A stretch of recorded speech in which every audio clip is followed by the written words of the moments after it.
Once upon a time, I was listening to a radio preacher, and he was one of those grandfatherly types with the mellifluous voice, and he could just charm away your fears and your worries. And he was speaking to a woman who had called him, and you could tell that the woman was crying. And she said, Pastor, I've been blind from birth, and I've come to grips with that, and I'm okay with that. But I have friends who tell me that if I had more faith, that I would be healed. And the preacher said, do you have one of those white canes that you use to walk with? And she says, yes. He says, next time someone says that to you, hit them over the head with it and tell them if they had more faith, it wouldn't hurt. This morning is one of our periodic healing services. So at the end, after communion, we will have a little bit of time if you desire to come up and to be anointed with oil and to be prayed for and to receive healing. It's important that we understand something, that faith doesn't heal. Jesus heals. It's not faith. That's faith in faith, not faith in Jesus. It is Jesus who heals.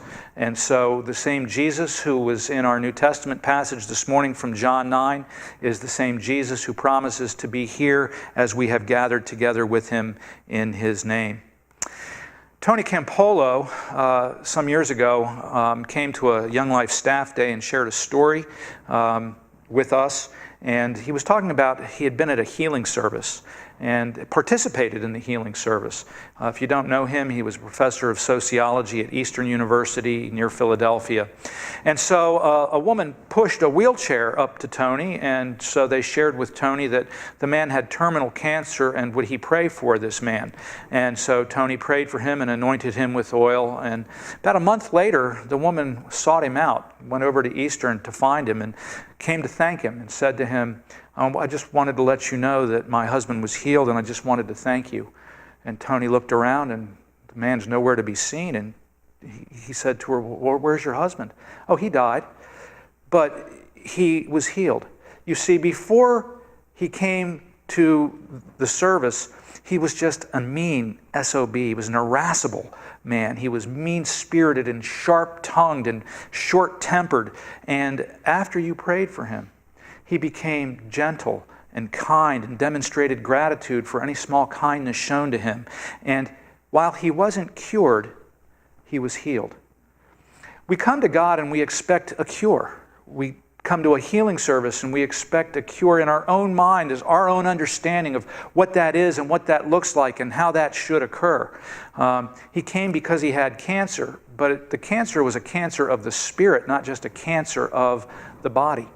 And God does what God does. He doesn't always heal according to our expectations, according to our assumptions, according to our wants.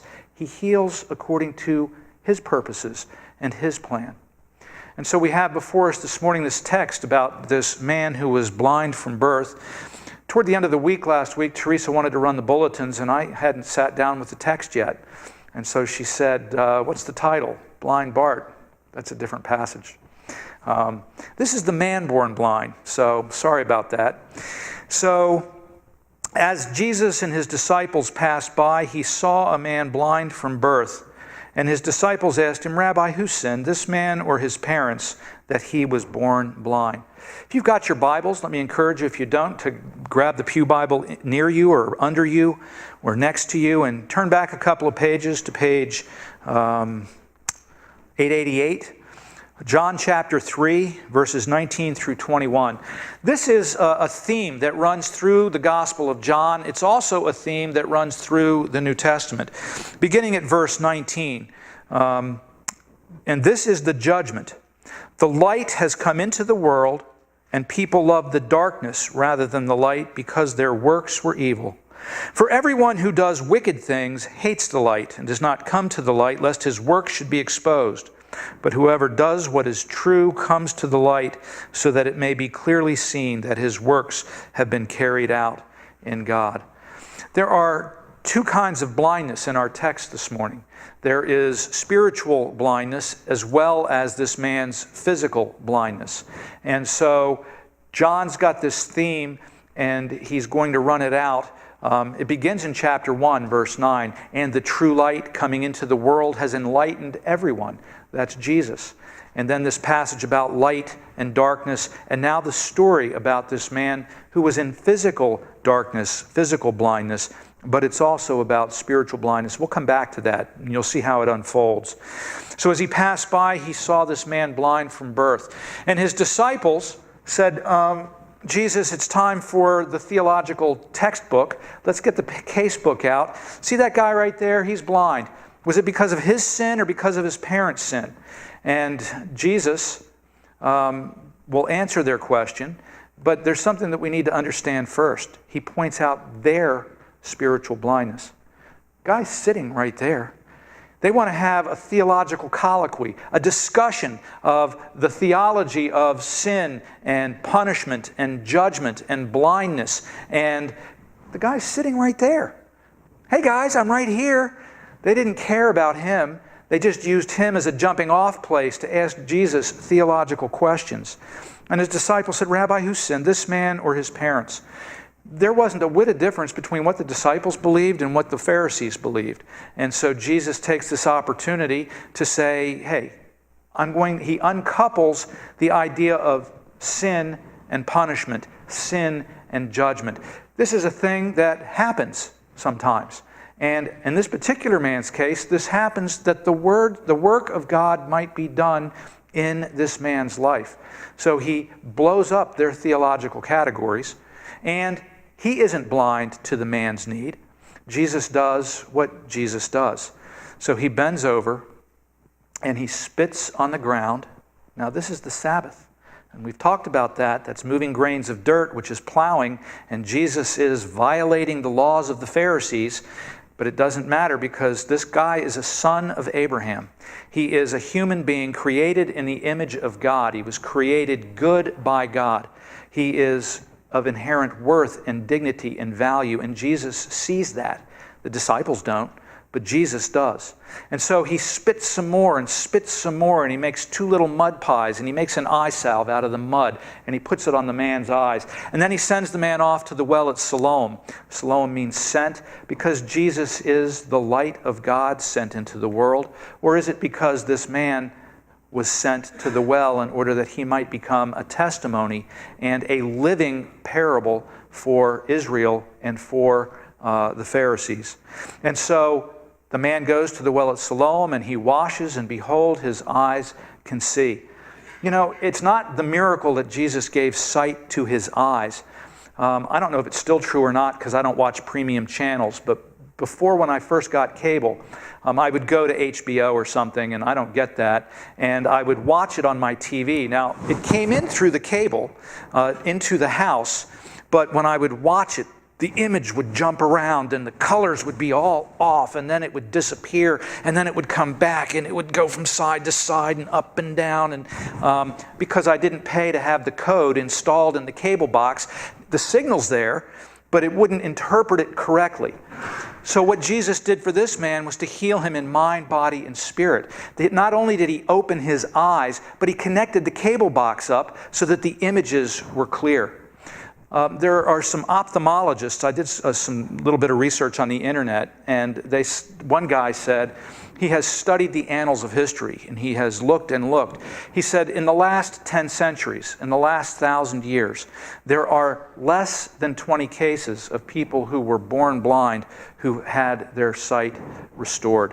It's virtually impossible it doesn't happen, because the organ of sight isn't just the eyeballs. That gives the brain the data, but the brain has to interpret what it receives.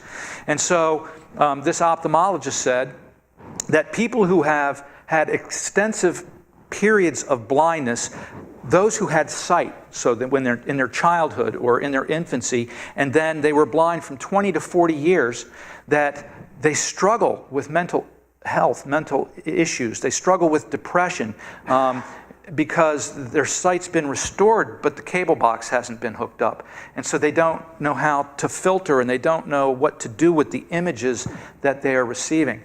And so this one particular guy did a longitudinal study of 6 people who had been blind from 20 to 40 years. And he had 2 that were elated and learned how to see very quickly and functioned at a very high level with their new vision. 2 struggled over a period of years and through depression, but did learn how to harness their vision and became better. And 2, functioned still as if they were blind, because the images jumped around and went horizontal and vertical and the colors were all off, and they could never, in their minds, master the data that was coming in through their eyes. And so Jesus heals this guy, not just opens his eyes, that's the easy part, but then he connects the cable box to the eyes so that the man can see. And so, if this had happened today in our world, we'd have taken him to the Wilmer Eye Institute at Johns Hopkins, and we'd have the guy examined, and we'd have the guy studied and sliced and diced. And so they took him to the doctors, but they didn't have ophthalmologists. They had doctors of theology. And so they took the man to the Pharisees, to the doctors of theology. Now, the Pharisees have already made up their minds about Jesus. If you were here last Wednesday, I gave the assembled group at our Wednesday night dinner some passages out of Mark's Gospel. Beginning in Mark chapter 3, then there's 5 or 6 verses where they're mad at Jesus. Jesus doesn't fit their stereotypes of a godly person, and he doesn't fit inside their theological grid. So they've decided that they're going to destroy him, that they're going to kill him. And so they bring this man born blind, and if you'll look at verse 13, they brought to the Pharisees the man who had formerly been blind. And then verse 18, the Jews. Now, we've talked about this before also. When it says the Jews, the man born blind was Jewish. His parents were Jewish. The Jews is a technical term in the New Testament for the leadership of the religious leaders in Jerusalem. So it's the Pharisees, it's the Sanhedrin. That's who the Jews are. Verse 18, the Jews did not believe that he had been blind. They're looking for a loophole. So Jesus isn't from God. They've already decided that Jesus isn't from God. They're not going to examine the evidence. They're not going to look at the facts. They have a theological system. They have certain expectations and assumptions, and Jesus doesn't fit into their grid. And so first there's the loophole, but no, people testified, the guy's parents came, this guy was the one who was born blind, and now he sees. And so they go to him and they ask him, so who is this that opened your eyes? And it's as plain as the nose on his face. He says he's a prophet. And the Pharisees are outraged. No. He's up to his old tricks. He's healing on the Sabbath. And we know that lawbreakers are not of God. And he's not keeping the law. He spit. He moved dirt. He plowed on the Sabbath. He broke our laws, our rules. Forget about Moses. And we know that people who act that way, they're not from God because we're the godly ones. And so they get all over this poor man who was born blind and want more answers from him. And then I love this. So where did he come from? And the Pharisees say down in verse 26, 27, I've told you already and you would not listen. Why do you want to hear it again? And so are you his disciples? And then verse 30, and the man answered, why, this is an amazing thing. You do not know where he comes from, and yet he opened my eyes. We know that God does not listen to sinners. There's their theological system. But if anyone is a worshiper of God and does his will, God listens to him. Never since the world began has it been heard that anyone opened the eyes of a man born blind. The Pharisees are spiritually blind. The Pharisees can't see what is right there before them. We go back to John chapter 3 again. Let me read those. You don't have to flip back there. And this is the judgment. The light has come into the world, and people love the darkness rather than the light because their works were evil.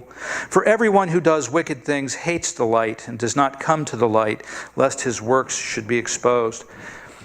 Sometimes I go running at night, and from where I live, I run down Linden Road and make a right on Chicken Plant Road at Elliott's, and they've got wide shoulders, and so I'll run down the road unless there's a car coming in the other direction. Now, this is a country road, and there's nothing on it, so they typically, if they're coming at me, I run on the left side of the road, and so their brights are in my eyes. That's what Jesus is describing. They hate the light. I can't see when they've got their high beams. I can't see the ground in front of me. I just get off the road and stand on the wide shoulder and let the car go by, then get back out in the road and start running again. That's the Pharisees. They're blinded by this light of Jesus. It hurts their eyes. His brightness, they can't handle him. They can't stand him. He won't fit in their categories and their assumptions. And we do that. There are those of us who've grown up in a fundamentalist, dispensational, cessationist background, and then we go to a Pentecostal church or charismatic church, and we have no categories for understanding the prophetic or the miraculous that takes place in those meetings. And so some, like John MacArthur, will say, well, they're demonized, or they're deluded, or they're because they don't fit inside the box, the systems. Others of us grew up Anglo-Catholic, and we put on our Sunday best, and we come to worship God, and we're put off by the casual nature of some modern worship, and people wear blue jeans, and they put the words up on the wall, and it is not played by an organ when we sing, but it's played by guitars, and it doesn't fit our categories, and we say, well, that's wrong, and that's the wrong way to be, and the wrong way to do it, and all based on our theology. We like to analyze and dissect and slice and dice and theologize. And Jesus says, hey, just put that away. Simply ask the man. Now, Jesus has opened his physical eyes, and then Jesus goes back after him, and he seeks him out again, and he says, do you need glasses? How are your eyes? How's your vision? Are things looking better for you? And that's not what he said. Jesus says to him, do you believe in the Son of Man? And the man's not sure who the Son of Man is. So Jesus says, I am the Son of Man. Now that's a messianic title. Do you believe in the Messiah? It comes from Daniel chapter 7. It's about the Messiah and his power and his authority. And do you believe in him? And the man has both his physical eyes opened and now his spiritual eyes as well. And he says, yes, I believe. He gives testimony to his faith. And then it says, and he worshiped him. Many people passed by that blind man throughout his life, and they didn't do anything for that man. And Jesus passed by and saw him in his extremity and said, he's blind because in him the works of God will be done. That this man, while others passed by and ignored him, Jesus turned his ashes into blessing. Jesus is the light of the world. And so if we want to be and take a lesson from this blind man, we need to be like this blind man. We need to acknowledge our blindness. We need to acknowledge our need and then allow Jesus, who is the light of the world, to come in. The Pharisees said, he said of the Pharisees, I've come so that those who can see are blind and those who are blind can see. And the Pharisees said, you talking about us? Of course he is. And they're under his judgment. We don't want to be like the Pharisees. When the light of the world comes in, we appeal to the light. They were under God's judgment because they said, we can see. They said, we have spiritual wisdom and insight. And then Jesus expects them to be able to act accordingly, and they don't. They lied against truth. They lied against knowledge, and they lied against the light. Here was a man who was blind, and clearly God has done a work in this man's life, and they deny it. That's blasphemy, saying that what God has done, he hasn't done, and what God hasn't done, that they attribute to God. The Pharisees are blaspheming the Son of God. But the testimony of the man born blind is, yes, you are the Son of Man. Yes, you are the Messiah from Daniel's book. And yes, I will worship you.